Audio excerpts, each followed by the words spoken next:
lightning like Steve McQueen. I'm in the fast lane when the light turns green. And I built tough, I ain't nothing but grit. Cause I made rugged blood, sweat, and spit. Yeah, like a horse I fly. Better push yourself in for a bumpy ride. I like to play hard, but I work harder. And I weather the storm cause I'm built stronger. What is up, ladies and gentlemen? We are back. We are live. It is the Freight Coach Podcast, the top podcast in transportation, coming to you guys every single weekday, 8:30 a.m. Pacific, 10:30 Central, to break down some industry headlines, but most importantly, provide some actual insight into what you can do with all of this information. If this is your first time tuning in, welcome. This is the real side of freight, ladies and gentlemen. And I say that before every single show. And what I mean by that is I only speak with transportation professionals, because at the end of the day, you guys, I want to talk to the right individuals who have done what you're looking to do or who are currently doing what you're trying to achieve. So you can take that information, apply it, utilize it, and see a meaningful difference in your business and your life. Corey Buchan, happy Monday, everybody. Just a quick reminder, it was daylight savings time yesterday. So if you haven't realized that by now, you're living under a rock. And tomorrow, election day. I already put a post out there. Go out there and vote, you guys. All right. That's all I'm going to say about that. We all know what it is. Get out there, vote, register to vote. If you haven't, do whatever you got to do. Get out there and show up tomorrow at the polls. And with that being said, I got a very special guest for you guys here today. We're going to talk about, carrier identity. Like, where is all this stuff coming from? Technology, all that fun stuff. And there is no person that is better suited for this conversation today than my good friend Kyle Provost with Broker Carrier. Kyle, what is going on, brother? How are you? Good morning, Chris. I'm doing fantastic. As you can tell, this light coming through the window. It's a bright, sunny day here. Feeling great. Dude, I love it. I'm a little upset though. You already got the glasses. You should have an orange polo with a black quarter zip on. We could really pull that doppelganger look off here today. yeah, that was really my bad, man. I should have thrown on the orange polo. Dude, what happened? I'm bringing that up because last Friday I had Sean on with Denim, and they did like their Halloween Zoom the day before. And apparently Sean dressed up as me for Halloween. So like I was scrolling through LinkedIn and I was like, why is there somebody with a backwards hat and an orange polo in on this photo? And then I looked and it was Sean on that as well. So that's a thing now. You can just dress up as a Chris Jolly or the Freight Coach for Halloween or any other day of the week now. Yeah, it's certified. You've made it big, man. You're it. People are dressing up as you as Halloween. Yeah. People are using pictures from your show as like their profile pics on socials. Man, you're in. You're in the zeitgeist. That's just what happens when you just show up and talk shit into a mic every single day repeatedly for 4 straight years. Oh, man. So, dude, what's going on? What's new in your world? How's everything going? It's been a while since you've been on the show. Yeah. So we've just been in a really kind of hardcore development mode, man. I've basically just been here in the office since the last time you and I talked. For a couple of years there, I would say from about Q3 of 2022 up and through the end of 2023, we were doing an experiment looking at a couple of different dimensions of our carrier data, not just the static data that the vetting tool uses, but then the operational data that gets created as people conduct onboardings and make load announcements and cover them through the system. We were trying to identify if there's something you can see in that data, some kind of trend that would help us develop a system of shortcuts to help brokers even more quickly and more easily figure out, okay, you've got, X number of eligible carriers. Say there's, maybe 120 carriers that probably would be good for this load you're looking for. But we want to instantly peg you the 3 that you should just call right now. Yeah. And we reached our conclusions, decided that we do think we can pull that off. And so for the last few months, I'd say, I want to say about 6 months, it was sometime right after that conference in Arizona that we started working on it. And now it's ready to roll. We've tested it every single way we can think of, and it's about to come online. So it'll be a pretty subtle change for our users. All you'll notice is that when you run a load announcement, your top 3 or top 5 of your list is going to be these highly suggested, highly recommended carriers. And on the back end, the system will send them the announcement, give them 15 minutes to respond before it sends it to everyone else. Yeah. So we're gonna try that for a little while, because our typical response time to coverage is 8 minutes. So 15 should be plenty to see if this approach is really going to make a difference for our guys or not.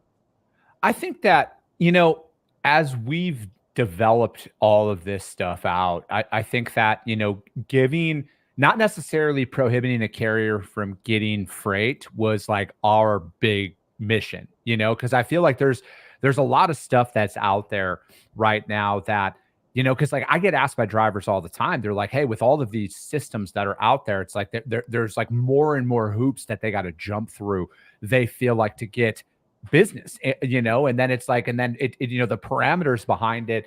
And our whole thing all along is it's to highlight the right carriers for your freight and then make it more efficient for you inside of your operation to book said carriers, right? Because the only way to actually fight fraud, the only way to actually fight this is a strategy that I personally apply inside of my brokerage. And you want to know that is, ladies and gentlemen? Here's what it is.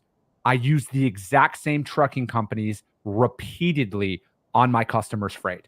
I don't go out there to do a load board. I don't go out there to do anything. I have developed a carrier base and I stick with said carrier base because their performance is there, their communication's there, and my customer loves it. So this is a way for you to go out there and actually fight through a lot of this stuff because the data is clear, you guys.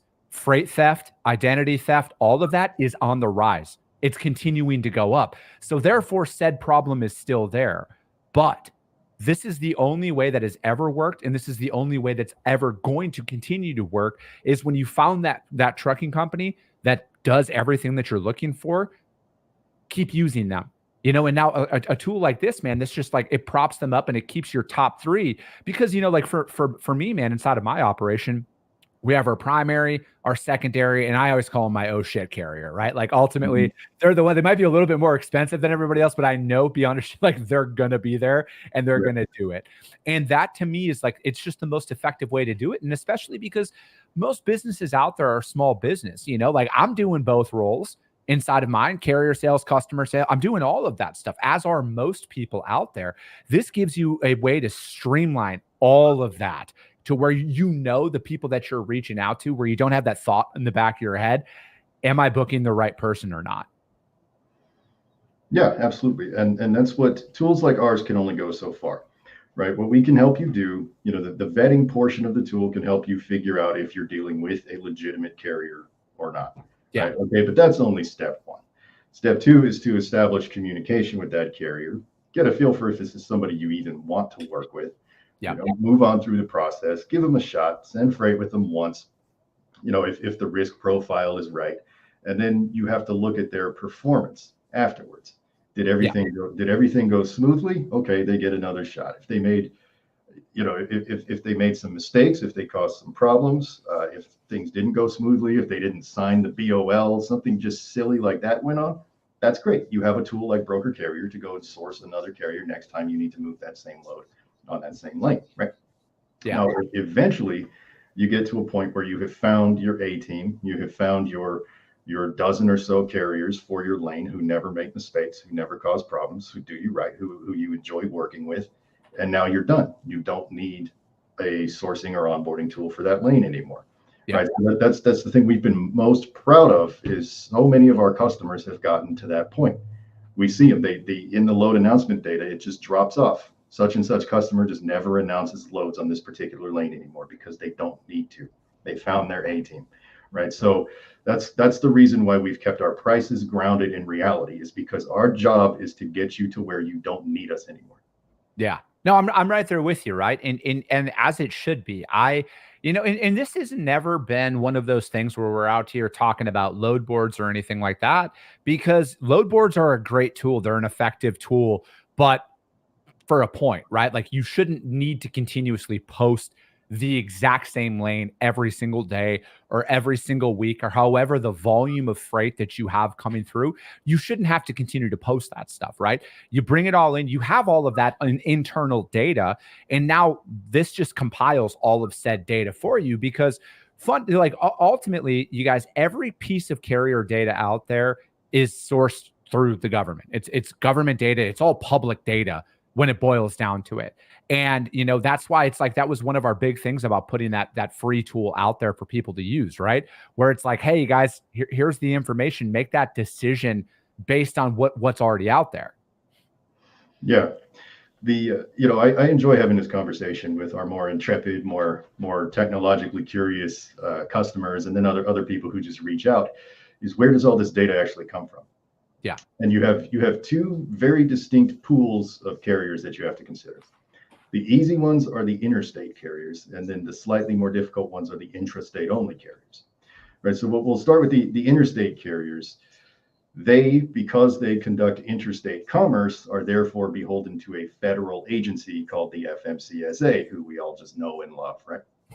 And the FMCSA maintains public records of not only carrier basic contact information, but also authority information, including histories of authorities, such as actions of when they were granted, when they were revoked, what happened, why they were revoked, all of that, the current dispositions of every authority record that's ever existed. They have all of the publicly available insurance information pertaining to interstate carriers. I mean, they're BOC 3 agents, any history of rejected insurances. And so you take all of this information that gets released and updated every day, and you can very quickly cobble together an effective vetting tool that can find hidden connections and informational inconsistencies among interstate carriers. That's no big deal. Yeah. And now that takes you up to the point where you would vet someone that you're thinking about onboarding. But then when you use an onboarding tool to bring them into your network, you now have to collect things that are not public, right? Payment information being the big one, because that's what we're doing, is facilitating a business relationship, which by its nature, of course, is going to involve payment. Yeah. And then, of course, you always want to do your own work to verify the insurance information, right? What the FMCSA gives you is what they know to be accurate as far as they know, but you know that it hasn't gotten any individual attention, right? FMCSA just doesn't have the manpower for that. So it's important to do your own verification on that information. Now, your other pool of carriers, your intrastate only, if they only conduct business in their home state, then they are not under the purvey of any federal agency. So their information is not included in all these daily releases. Now, there are places where you can get that information from the DOT that come out once a month, which is these big data download dumps where they put out the census information, they put out the huge batch of inspection records, accident records, all of that. Now, you can take all of that and compile it into a system, and you have about 75% of a vetting tool for intrastate only carriers. Yeah. However, with them, you need to go the extra mile when you're onboarding them. You have to manually collect their insurance information before you verify it, right? So you have the same relative effectiveness, which is that you get an insurance agent to vouch that, yes, that's our client, and yes, it's current, and here's a certificate that has your information on it. As certificate holder, that's the same place you get to with an interstate carrier. You just don't have that second level of assurance that you're simply re-verifying something that the government already put out. Yeah. Sorry. No, nope, I was done. I was going to say it's still effective, it just doesn't feel as ironclad, but it really is. No, and I think like ultimately you need to tell that story, and you need to let the individual decide at that moment, is this somebody who I want to work with or not long term? Was it easy to, was there any additional hoops that we had to jump through? Because like ultimately a lot of what's going on out there, and I've seen this throughout the entirety of my career, this is not anything relative to anything right now, but there are always more requirements for carriers to take freight from brokers when it is a broker's market. That has happened throughout the entirety of my career. As soon as the market flips, as soon as capacity tightens up, as soon as anything happens, all of those things go away. All of those hoops you have to jump through go away, because now you need the truck, right? So all of a sudden, no, we don't need your ELDs anymore. No, we don't need this anymore. No, we don't need that anymore. We just need you to take our freight, right? We just need your truck. Ultimately, that is the market that we are transitioning into. We're not there yet, but that's the next iteration, right? So I feel like a lot of the additional requirements and stuff like that, those are going to all go to the wayside, right? So it's like, that's one thing that we've, I'm really, really proud of, that we've kind of like stuck our foot down the whole time. And we're like, here's the story, you guys decide. Because I don't know, man, I just feel like the more and more resistance you build up from the carriers out there as a broker, the harder and harder it's going to be for you to operate. You might not believe me right now. You might not, because you're going to be like, dude, I can post any lane out there right now and I'll have 60 trucks call in on it. You're right. today. But what you're not thinking about here is in the future. You're not thinking about 6 months from now. And another thing to really keep in mind here, you guys, customer relationships are so fragile right now. Okay. Anybody out there who's cold calling, you guys all know what I'm saying. It's the longest sales cycle I've ever been a part of. Okay. As a broker. But there are more opportunities that are hanging out there because the appetite for failure is at an all-time low. If you can't come through right now. So as the market continues to change, what I feel like, Kyle, there's a lot of brokers who are building up a massive wall of resistance of carriers who, when they don't need that broker's freight, are going to not haul for that broker, and they will have a laundry list of reasons why. Oh, remember how you made me do this? Remember how you made me do that? Well, fuck you. I'm not taking your freight anymore. That is ultimately what is going to happen. Yeah. Yeah. As the market switches back, it's been a pretty strong broker's market for a while, but at least 3 years. That's rapidly changing. We see it. And one area where you can see it is within our own data, right? We give our customers the ability to pause their accounts, and it doesn't happen very often, but we've had it happening lately.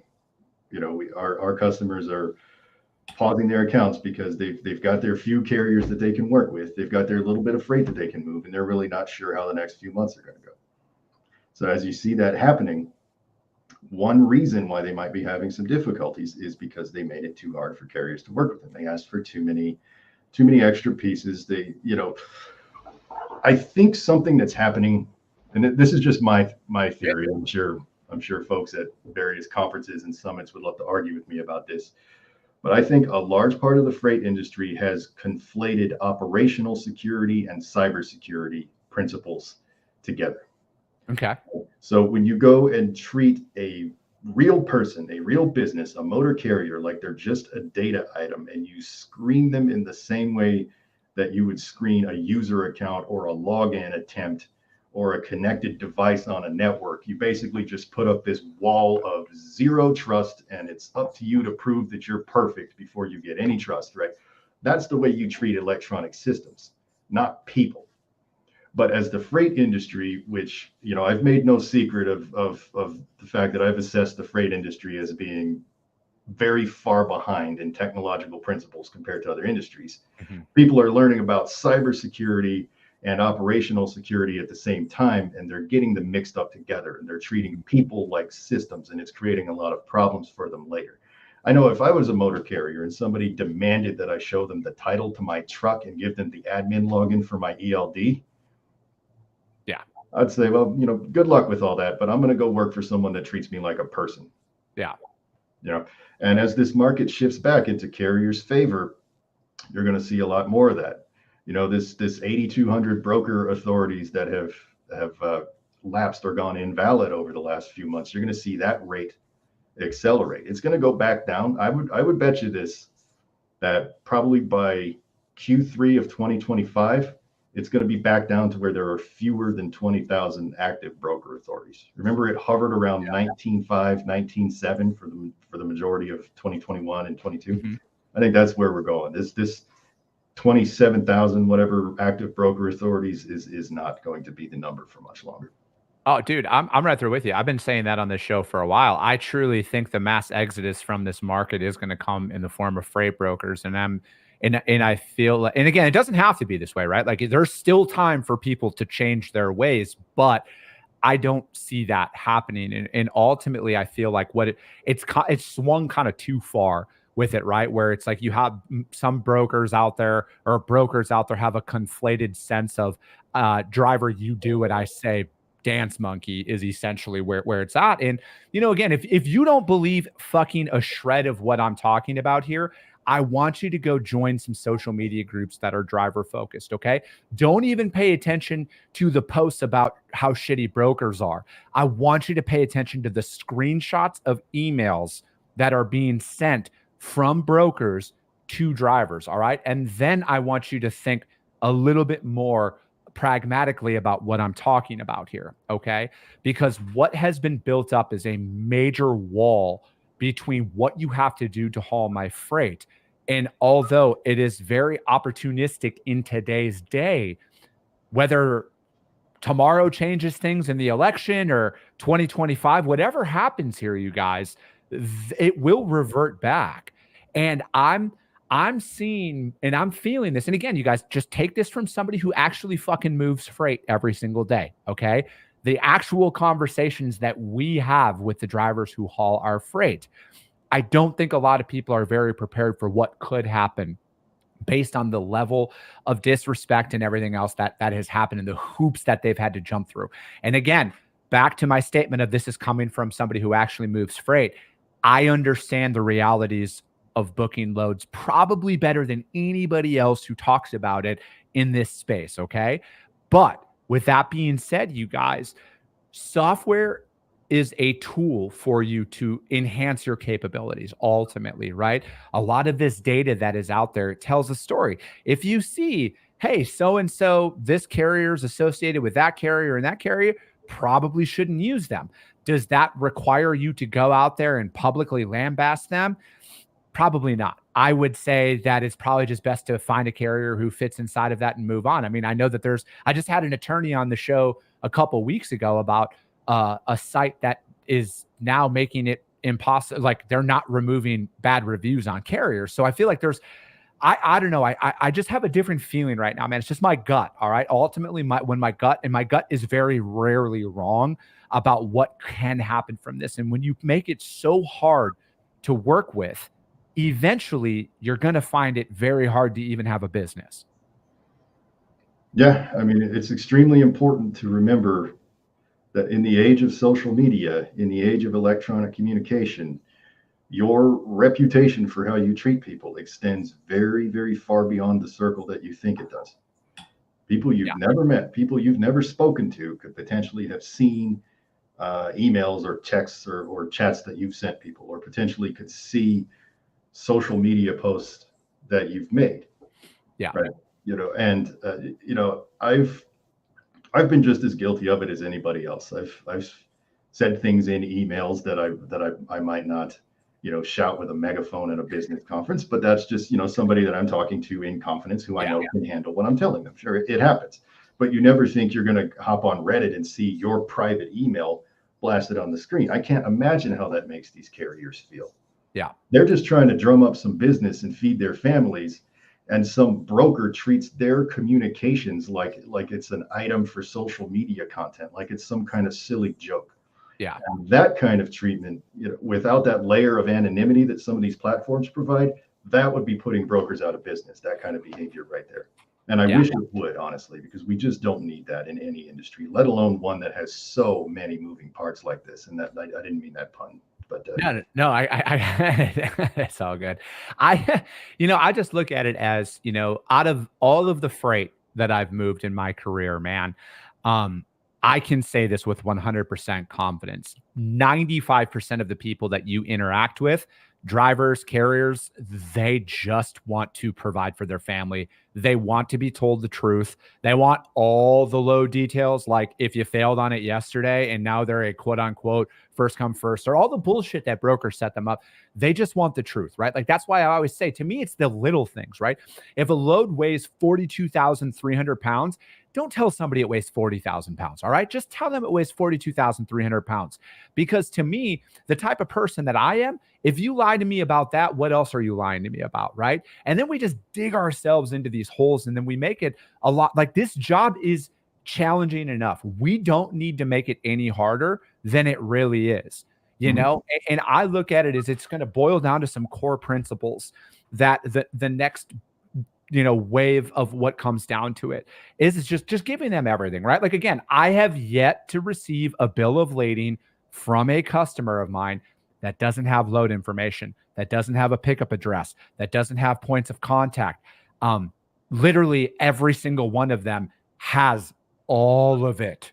All right. At least the customers that I work with. And if you're working with customers that don't provide that shit, probably shouldn't be working with them. But that's a conversation for another show. But ultimately, I think a lot of people need to be looking at it like this. And this is something that I'm applying. And again, I have every dollar I've ever made laying on this strategy working. So we'll track this over the years to see if this is going to work or not. Okay. I want to be a broker of choice for my customers, yes, but more importantly, or just as important, I want to be a broker of choice to carriers. I want them to know that anytime they see me, my company's name, or anybody associated with my company, they know that they're going to get taken care of. That is a broker that they're going to want to work with. And that is a strategy that I am going to apply over time. And again, as things progress, you guys, as the market, as my companies grow, we'll see if I'm right or not. But again, I'm still waiting for that business plan from that broker that comes to me and shows how you survive without trucking companies. Okay. And I truly feel like the harder a lot of you make it, the harder it's going to be for you in the long term. Because when it boils down to it, all of this data, all of this carrier vetting, all of this stuff out there, you guys, it's public government data. You should be able to see all of this information in front of you and make a decision if you want to work with somebody or not. If somebody has 17 different email addresses associated with 19 different MCs, probably shouldn't be booking them, no matter how fucking smoking the rate is on there. Yeah, that's, like people don't realize just how simple a vetting tool really is. Yeah. If you want to find out, is there more than one carrier registered at this address? That's an SQL query, right? That's not a judgment call. That's not a vetting process. That's an SQL query. If you want to find out, has more than one carrier had this phone number in the last 5 years? Has more than one carrier had this email in the last 5 years? Yeah.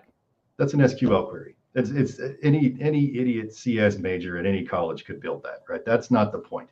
The point is to use software in a smart way to conduct your process in the way that you need to. And that's why we built Broker Carrier to be a little bit lighter, not so heavy-handed, doesn't quite get in your way so much, doesn't try to do so much of your job for you, is because we're looking for those small startup brokers that are still finding their own footing, still learning how they want to conduct their own business.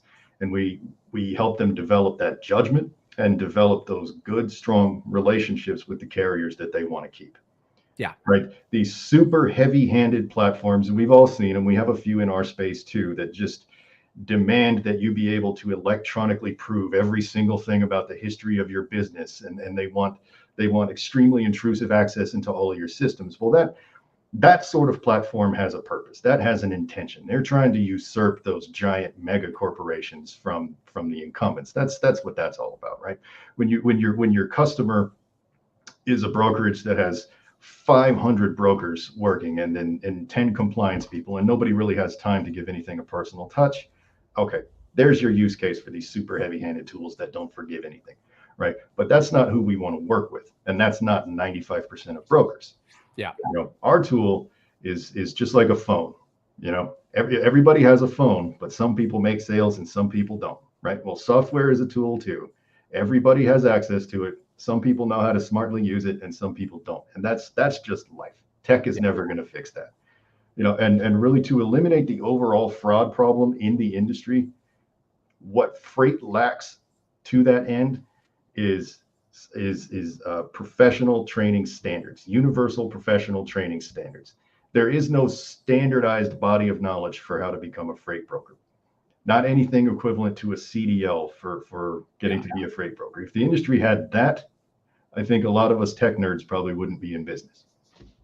Yeah. I mean, I'm just going to say, you guys could just listen to this show every single day. I'll tell you what I do. And then there's your professional standards that we're talking about, because, Right. Ultimately, man, I mean, operational efficiencies, that's something, as somebody who's building an actual business, that's what I'm looking for. How do I do more with less? And I'm not talking from a headcount perspective. I'm talking about how do I do more work in a less amount of time? Because I'm bootstrapping everything. All right. As a lot of people who listen to this show are, I want to move more freight in a day. And how do I do that? I spend less time sourcing and then more time reutilizing and keeping them out there. That's how I can move 30 loads in a couple of days with just 2 people, because we do the same thing. We use the same carriers and everything else. And, we could increase that if our load volume was increased, but, we're building still.